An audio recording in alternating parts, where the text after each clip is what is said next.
The opposition leader had written to President David Granger telling him that following the ruling of the CCJ, he needed to comply with the Constitution and the ruling of the court. The opposition leader via the letter indicated to the president that, among several things, the cabinet should resign. On Wednesday, Director General in the Ministry of the Presidency, Joseph Harmon, informed that Jagdeo's request will not be acceded to.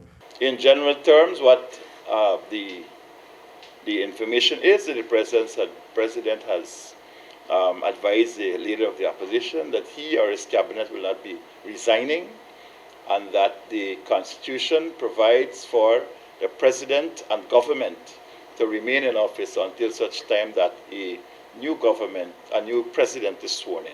The president's response was premised on advice he received from the country's Attorney General Basil Williams.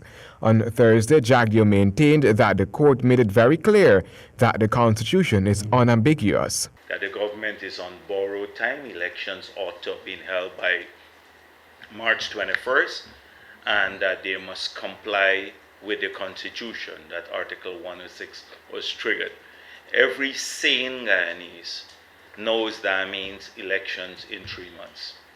It's specific there, unless you have an extension voted on by 2/3 of the members of the National Assembly, which will not happen. We will not extend. Jagdeo, however, opined to reporters on Thursday that the president relies conveniently on the logic and insanity of his Attorney General. Because I'm sure President Granger can read and understand the Constitution and the CCJ's ruling. And I know that he knows what the writing is.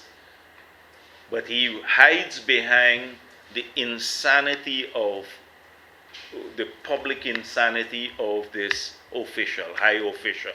The opposition leader also proffered that there can be a government without a functioning cabinet in a caretaker capacity.